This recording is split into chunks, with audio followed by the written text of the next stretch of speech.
आदम के ज़मीं पर उतरने की दास्तान। बिस्मिल्लाहिर्रहमानिर्रहीम। अस्सलामु अलैकुम। ज़मा वॉइस यूट्यूब चैनल के मोअज़्ज़ज़ ख़वातीन व हज़रात, शैतान की बातों ने हज़रत हव्वा अलैहिस्सलाम को सोचने पर मजबूर कर दिया और फिर शैतान की मुसलसल और तबातर के साथ साजिशें रंग लाईं। उसने हज़रत हव्वा को फल खाने पर राज़ी कर लिया। एक दिन हज़रत हव्वा ने हज़रत आदम से कहा कि हम इस शजर ममनुआ का ज़रा सा हिस्सा खाकर तो देखें, आखिर वो क्या राज है जो अल्लाह ने उसे खाने से मना फरमाया है। शुरू में तो हज़रत आदम अलैहिस्सलाम उसके लिए कतई तौर पर तैयार न थे, लेकिन फिर हज़रत हव्वा के मुसलसल इसरार पर बादल नाखास्ता वो भी राजी हो गए।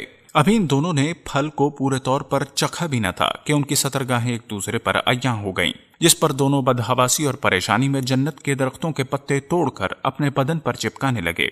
अल्लाह ने दोनों को पुकारा और फरमाया, क्या मैंने तुमको मना नहीं किया था कि इस दरख्त का फल न खाना और शैतान के वर्गलाने में न आना? ये तुम्हारा खुला दुश्मन है। दोनों ने जब अल्लाह की पुकार सुनी तो मारे खौफे इलाही के कांप उठे। निहायत लाचारगी और आजजी से अपनी खदा पर नादम और शर्मिंदा हुए।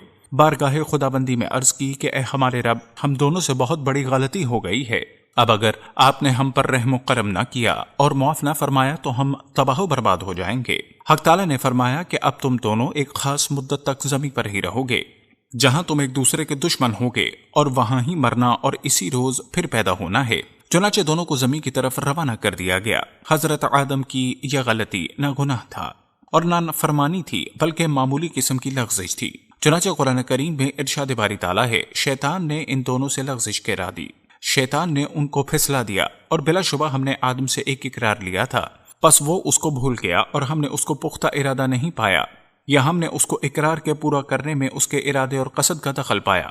रिवायत में है कि हजरत आदम को हिंद, हजरत हव्वा को जद्दा और इबलीस को बसरा से चंद मील के फासले पर दमिश्तिमान के मुकाम पर उतारा गया। हजरत सदी रहमतुल्लाह फरमाते हैं कि जब हजरत आदम जन्नत से हिंद में उतरे तो उनके पास हजर अस्वद था और जन्नत के दरख्तों के पत्तों की एक मुट्ठी भी थी। फिर हजरत आदम ने इन पत्तों को जमीन पर फैला दिया और ये खुशबूदार दरख्त उन पत्तों ही की पैदावार हैं। हजरत इब्ने अब्बास से मरवी है कि हजरत जिब्राइल हजरत आदम के पास आए और गंदुम के 7 दाने साथ लाए। हजरत आदम ने पूछा, ये क्या है? अर्ज किया कि ये उस दरख्त का फल है जिससे आपको रोका गया था, लेकिन आपने तनावल कर लिया था। फरमाया, तो अब मैं इसका क्या करूं? अर्ज किया कि उसको जमीन में बो दीजिए। हजरत आदम ने बो दिए और वो दाने वजन में इन दानों से लाख दर्जे ज्यादा थे। वो दाने उगे। हजरत आदम ने फसल काटी, फिर दानों को भूसे से जुदा किया, सफाई की, उसे पीस कर आटा गूंधा और रोटी पकाई। इस तरह मेहनत और मुशक्कत के बाद उसे खाया। हजरत आदम जमीन पर आने के बाद नहायत शर्मसार और अफसरदा थे। फिर हजरत हव्वा से अलहदगी ने भी सख्त परेशानी में मुब्तला कर दिया। रिवायत है कि आप एक तवील अरसे तक अल्लाह के हजूर गिड़गिड़ाते, फरियाद करते और आंसू बहाते रहे, यहाँ तक कि अल्लाह ताला को उनकी इस गरियाजारी पर रहम आ गया। और फिर एक दिन हजरत जिब्राइल ने हजरत आदम के पास आकर उन्हें अल्लाह की जानिब से माफी की नवीद सुनाई।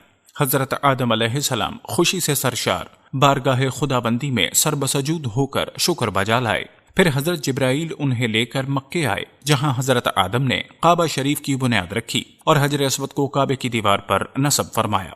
फिर उसके गिर्द तवाफ किया। तवाफ से फारग होकर हजरत जिब्राइल उन्हें जिबले अरफात पर ले गए, जहां हजरत हव्वा तशरीफ फरमा थीं, लेकिन तवील अरसे की जुदाई और हालात ने बहुत से जिस्मानी तगय्युरात पैदा कर दिए थे।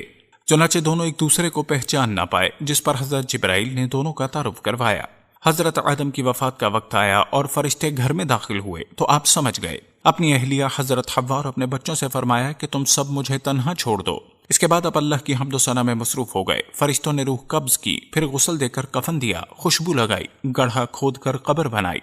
हजरत जिब्राइल ने उनके बेटे हजरत शीस को नमाज जनाजा पढ़ने का तरीका बताया। आपने नमाज जनाजा पढ़ाई। आमतौर पर तारीखी कुतब में हजरत आदम की उम्र मुबारका 960 साल बयान की गई है। नाज़रीन कराम, हर इंसान की इनफरादी शख्सियत के दो रुख हैं। एक ये कि कुछ हालात व कैफियत खा खुशगवार हों या नागवार उस पर वारिद होती हैं, अगरचा ये असबाब व वसाइल के एक तवील सिलसिले के जरिए से उस तक पहुंची, और दूसरे ये कि उसके तमाम अज़ा और जवारे से कुछ न कुछ सादर या खारिज होता है। हम जुबान से बात करते हैं तो उसके लिए हमारे दिमाग का एक बड़ा हिस्सा, उज़लात का एक पूरा सिलसिला और हमारी जबान और होंठ काम करते हैं, तब कहीं जाकर अल्फाज अदा होते हैं। ईमान का तकाजा ये है कि हम पर जो कुछ वारिद हो, खा वो किसी भी सिलसिला असबाब से होकर आ रहा हो, سمجھا جائے کہ یہ من جانب اللہ ہے، اگرچہ اس کا مطلب یہ نہیں کہ درمیان میں عمل کرنے والا ذمہ دار نہیں رہا۔ وہ اگر ظلم کر رہا ہے تو اسے اس کے ظلم کی سزا دی جائے۔ البتہ ہمیں یہی سمجھنا چاہیے کہ بغیر اذن رب ہم پر کوئی شے وارد نہیں ہو سکتی، لیکن دوسری طرف جو کچھ ہم سے صادر ہو رہا ہے وہ اللہ اور رسول صلی اللہ علیہ وسلم کی اطاعت کے سانچے میں ڈھل کر صادر ہونا چاہیے۔ ہمارا ہر عمل، خواہ وہ آنکھ سے ہو رہا ہو، ہاتھ سے ہو رہا ہو یا زبان سے ہو رہا ہو، اس کے بارے میں ہمیں محتاط رہنا چاہیے کہ وہ اطاعت کے اس سانچے سے باہر نہ رہے۔ اس میں شک نہیں کہ بعض اعمال غیر اختیاری طور پر بھی صادر ہو جاتے ہیں۔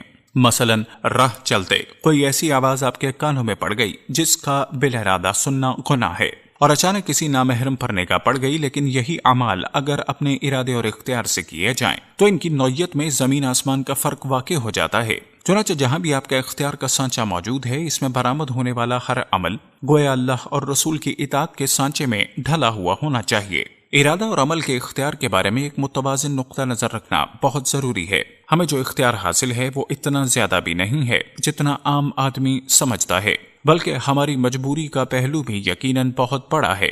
مثلا ہمارا جینیٹکس کا نظام ہمارے اختیار میں نہیں۔ ہمیں جو جینز ملے ہیں، جن سے ہمارے جسمانی نقش و نگار اور ہماری شخصیت کے خد و خال تیار ہوئے ہیں، وہ ہمارے خالق کی طرف سے عطا کردہ ہیں، اور ہمیں اس معاملے میں کسی انتخاب اور اختیار کا حق نہیں دیا گیا۔ اس کے علاوہ بھی بہت سے اعتبارات سے ہم مجبور ہیں، لیکن اس کے ساتھ ساتھ اس حقیقت سے انکار بھی نہیں کیا جا سکتا کہ انسانی شخصیت میں اختیار کا ایک عنصر بہرحال موجود ہے۔ اللہ تعالیٰ نے انسان میں یہ عنصر جس مقدار میں رکھا ہے، اسی نسبت سے وہ اس کا محاسبہ کرے گا۔ تقاضا یہ ہے کہ اللہ نے جو بھی اختیار دیا ہے اسے اپنے اختیار سے اس کے قدموں میں ڈال دیا جائے۔ رسول اللہ نے اصولی طور پر یہ طے فرما دیا، تم میں سے کوئی شخص اس وقت تک مومن نہیں ہو سکتا جب تک اس کی خواہش نفس اس ہدایت کے تابع نہ ہو جائے جو میں لے کر آیا ہوں۔ یعنی ایمان کا تقاضا یہ ہے کہ خواہش نفس میں انقیاد پیدا ہو جائے، خواہش نفس دین کے تابع ہو جائے اور اپنے آپ کو اطاعت کے سانچے میں ڈھال دے۔ کھانے کی طلب پیٹ کی طبعی خواہش ہے، لیکن یہ وہی کچھ مانگے جو حلال ہے۔ اسی طرح جنسی تسکین ایک جبلی خواہش ہے، لیکن اسے صرف جائز راستے سے پورا کیا جا رہا ہو جو اللہ اور اس کے رسول کی طرف سے معین کردہ ہے۔ غرض یہ کہ جس کسی کو جو کچھ بھی دیا جائے وہ محض طبعی تقاضے یا طبعی محبت کے طور پر نہیں، بلکہ اللہ اور رسول کا معین کردہ حق سمجھ کر دیا جائے۔ اپنے نفس کو بھی محض اس کے طبعی تقاضے سے مجبور ہو کر کچھ نہ دیا جائے، بلکہ اللہ کا معین کردہ حق سمجھ کر دیا جائے، جیسا کہ رسول اللہ نے حضرت عبداللہ بن عمرو بن عاص رضی اللہ تعالیٰ عنہ سے فرمایا، یقیناً تمہاری بیوی کا بھی تم پر حق ہے، تمہارے ملاقاتی کا بھی تم پر حق ہے، اور تمہارے بدن کا بھی تم پر حق ہے۔ دعا ہے کہ اللہ تعالیٰ ہمیں ہر کام میں شریعت کے مطابق چلنے کی توفیق عطا فرمائے۔ السلام علیکم ورحمۃ اللہ۔ دوستو، ہمارے چینل کی نشریات اللہ تعالیٰ کے احکامات، انبیاء کرام کے واقعات، حضور صلی اللہ علیہ وآلہ وسلم اور اصحابہ کرام کی زندگی کے واقعات، اولیاء کرام کی زندگی کے واقعات، سبق آموز واقعات، اللہ تعالیٰ کے احکامات کو پورے کرنے کے فضائل اور حضور اقدس صلی اللہ علیہ وآلہ وسلم کی سنت مبارکہ کو پورے کرنے کے فضائل، قرآن و حدیث سے تصدیق شدہ وظائف اور خاص طور پر درود پاک کے فضائل سے متعلق ہوتی ہیں، جس میں ہم اس کے مستند اور تصدیق شدہ ہونے پر خاص توجہ دیتے ہیں۔ ہمارا تعلق کسی بھی فرقے یا گروہ سے نہیں، اور ہمارا مقصد خالصتاً اللہ تعالیٰ کی رضا کے لیے نیکی کا پیغام امت مسلمہ تک پہنچانا ہی ہے۔ یہ ویڈیوز ہمارے چینل پر اپلوڈ ہو چکی ہیں یا ہونے والی ہیں، جن کا ٹائٹل آپ ابھی دیکھ رہے ہیں۔ آپ کے تعاون کا بہت بہت بہت شکریہ۔ اللہ اور اس کے رسول کا یہ پیغام دنیا کے آخری کونے تک پہنچانے میں ہمارا ساتھ دیجیے۔